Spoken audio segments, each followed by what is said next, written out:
Okey, Alhamdulillah kita dah selesai bincang 2A. Harapnya kamu fahamlah macam mana penskoran tu dibuat. Pemarkahan tu diberikan. Macam mana kamu nak dapat 7 markah full. Okey. Cikgu rasa kamu dah faham sebab cikgu dah tunjuk kat kamu contoh yang cikgu buat tadi kan. Okey, seterusnya kita masuk 2B pula. Tengok soalan 2B ni nak apa. Okey. Berdasarkan jadual 1 dan graf yang anda lukis, apakah yang dapat ditafsirkan tentang pengeluaran kayu balok dari tahun 2013 hingga tahun 2016 di Malaysia? Kamu kena buat tafsiran secara keseluruhan daripada tahun 2013 hingga 2016. Apa dia punya kesimpulan yang boleh kamu buat? Okey. Kita tengok macam mana skema pemarkahan dia. Okey. Kita tengok nah. Okey, untuk faktor pertama, dekat dalam skema ni, skema betul nah. Skema pemarkahan yang betul. Okey, PT3 yang betul.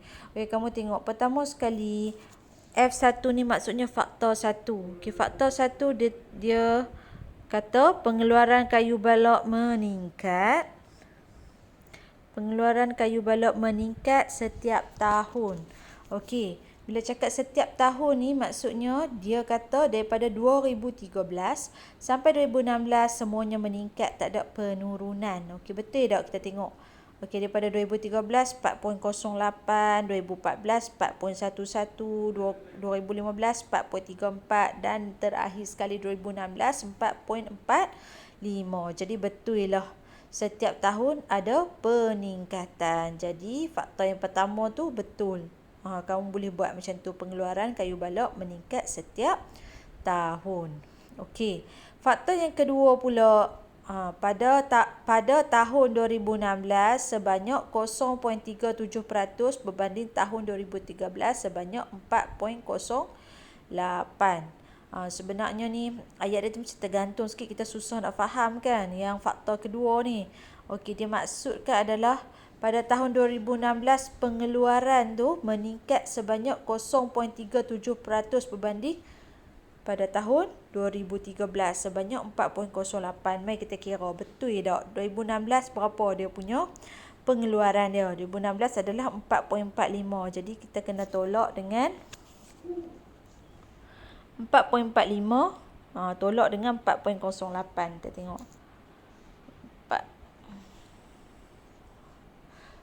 4.45, saya tambah kalkulator. 4.45 tolak dengan 4.08. Nampak? 0.37. Maksudnya dia nak bagi tahu peningkatan daripada tahun 2016 sampai 2013 hingga 2016 tu peningkatan dia adalah 0.37%. Boleh tak? Okey. Boleh nah? Nampak tak? Okey. Faktor yang ketiga pula adalah permintaan terhadap kayu balok meningkat. Permintaan terhadap kayu balok meningkat. Kenapa dia boleh buat kenyataan macam tu? Sebabnya kalau tak meningkat, kenapa? Kalau permintaan tak meningkat, kenapa pengeluaran meningkat? Pengeluaran meningkat sebab permintaan meningkat lah kan? Jadi betul lah kenyataan dia. Okey, boleh nah? F4 pula, perkembangan perusahaan, perabot, pembinaan dan perumahan. Peningkatan ni adalah, peningkatan pengeluaran adalah disebabkan oleh perusahaan, perabot, pembinaan dan perumahan. Boleh kamu buat sebagai isi tersirat. Nampak tak? Dia masukkan isi tersurat dan isi tersirat kalau tafsiran ni. Boleh nah? Nampak tak? Tapi kamu jangan risau kalau jawapan kamu yang kamu buat tu tak ada dekat dalam skema yang cikgu tunjuk ni, daripada F1, F2, F3, F4 tak senarai pun kamu tak buat macam tu. Tak apa, janji dia munasabah. Nampak dah ayat ni? Nampak dah ayat ni? Terima mana-mana jawapan munasabah pelajar. Jadi diterima. Tak apa, nanti kita tengok. Cikgu suruh kamu hantar nanti jawapan kamu dekat dalam Google Form. Okey, tak apa nah. Setakat ni nampak tak jawapan dia? Okey tak? Okey, kamu layak dapat 4 markah. Nampak? Kamu dapat 4 markah dah. Disebabkan kamu dah buat 4 isi. Kalau 4 markah maksudnya kamu kena buat 4 isi lah. Okey, baik. 2B dah selesai. Okey, kita jawab 2C pula. Okey, dia tanya pula. Terangkan. Terangkan kepentingan sektor pembalakan dalam kegiatan ekonomi negara. Yang ni kebat, tidak? Kebat dia tanya. Kepentingan sektor pembalakan. Dah tajuk dia pasal pembalakan. Dia tanya kepentingan pasal sektor pembalakan kan? Dalam kegiatan ekonomi. Dalam kegiatan ekonomi negara. Macam mana pembalakan ni boleh membantu untuk meningkatkan ekonomi negara? Okey, jawapan dia. Mari kita tengok. Okey, pertama sekali. Okey, cikgu nak kamu kena pastikan dia punya apa orang panggil? Dia punya soalan dia. Kalau dia tanya terangkan, bila soalan tanya terangkan, pastikan kamu ada fakta dan kamu ada huraian. Bila terangkan. Siapa tak dekat tu? Bila soalan diterangkan, pastikan ada huraian, fakta dan huraian. Fakta dan huraian. Kalau kamu ada fakta sahaja, kamu tak ada huraian, kamu tak layak dapat 4 markah. Sebab soalan dia nak kamu terangkan. Okey, baik, kita tengok apa jawapan dia.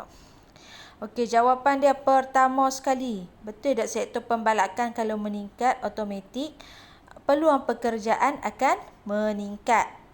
Betul tak? Peluang pekerjaan akan meningkat lah. Sebab dah kalau pengeluaran banyak, siapa yang nak pergi tebang pokok? Betul tak? Jadi orang yang buat jentera tu mestilah kena ramai. Jadi dia akan mewujudkan peluang pekerjaan. Nampak? Huraian dia adalah seperti peluang pekerjaan, contoh seperti kilang pemprosesan kayu balok, kena ramai orang sebab dah banyak permintaan. Lepas tu pekerja kilang perabot pun kena ramai. Nampak tak? Bila peluang pekerjaan, faktor 1, huraian 1 mestilah merujuk kepada faktor 1. Apa yang menyokong kepada faktor 1? Pekerjaan jenis macam mana kena bertambah. Okey, nampak tak? Okey, kamu dah layak dapat 2 markah. Okey, faktor yang kedua pula. Sumber pendapatan negara. Sumber pendapatan negara akan meningkat. Kan ekonomi kan? Jadi, bila pembalakan meningkat, jadi sumber pendapatan negara akan turut meningkat. Kerana apa? Kerana hasil pembalakan dieksport keluar negara. Bila hasil pembalakan ni dieksport, lagi banyaklah duit kita dapat. Sebab eksport tu adalah kita hantar ke luar negara. Tambah kalau kita hantar hasil pembalakan ni ke negara-negara Eropah kan, mata wang mereka tinggi kan. Jadi menyebabkan kita punya sumber pendapatan negara akan meningkat. Okey, nampak tak? F2H2. Maksudnya faktor 2 ada huraian 2. Pastikan ada huraian. Dah kamu dapat 4 markah dah kat situ. Okey, pilihan jawapan lain pula adalah sumber bahan mentah. Sumber bahan mentah seperti cengal, meranti, seraya dan balau. Sumber bahan mentah juga akan meningkat. Maksudnya sumber bahan mentah perlu ditambahlah untuk memenuhi keperluan. Lepas tu, huraian yang boleh menyokong juga sumber bahan mentah adalah berharga untuk dijadikan perabot dan papan lapis yang bermutu tinggi. Okey, yang tu faktor dan huraian. Yang seterusnya. Okey, seterusnya F4, pengurangan import. Disebabkan pembalakan ni, kita pengurangan import. Maksudnya kita dah ada cukup kita punya stok kita. Kita tak perlu nak import daripada luar. Bila kita beli barangan buatan, bukan buatan Malaysia, barangan luar, dia akan jadi mahal.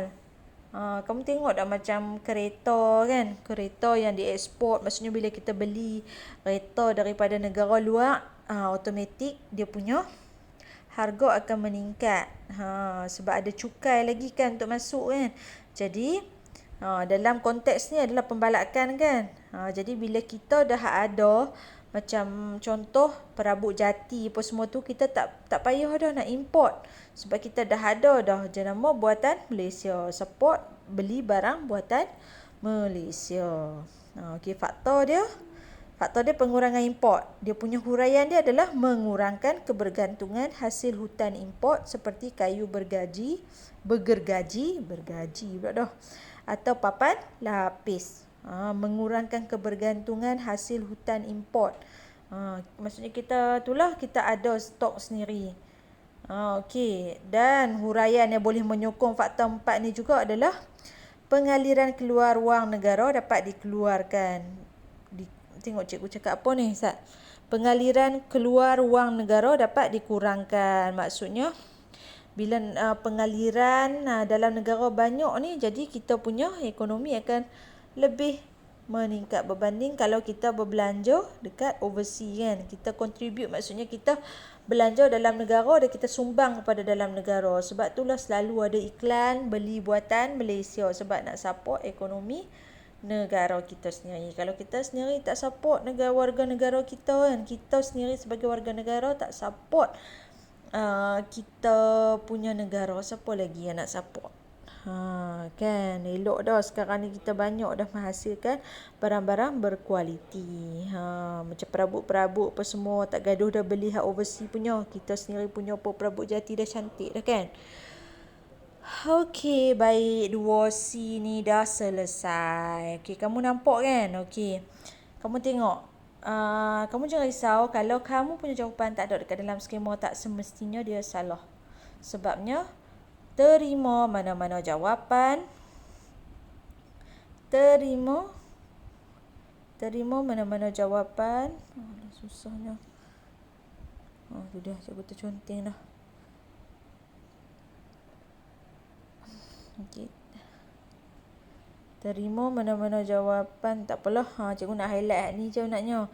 Terima mana-mana jawapan munasabah. Selagi mana cikgu rasa macam cikgu boleh terima jawapan kamu tu nampak macam relevan, masuk akal, jadi cikgu akan terima. Nampak tak? Dia geografi ni dia meluas dan dia bukan berdasarkan skema saja, dia akan berdasarkan guru yang marking tu. Jadi kamu jangan risau, cuma kamu perlu buat dan berfikir dengan relevan dan masuk akal. Okey, setakat tu dulu. Okey, nampak kan? Kita bincang ni kan? Kita bincang ni, kamu nampak jelas sikit lah macam mana bentuk soalan yang bakal naik pada PT3. Dalam soalan sebenar. Macam ni lah contoh yang akan naik. Cikgu dah tunjuk kat kamu nah. Okey. Terima kasih semua sebab sudi mendengar dengan penuh teliti. Cikgu boleh nampak lah muka berkerut kamu dekat dalam kelas tu. Nak memahami kan. Okey. Okey, setakat tu dulu nah video kita. Okey. Terima kasih semua. Assalamualaikum. Ada soalan boleh tanya dekat dalam grup WhatsApp. Inilah subjek geografi. Okey, terima kasih.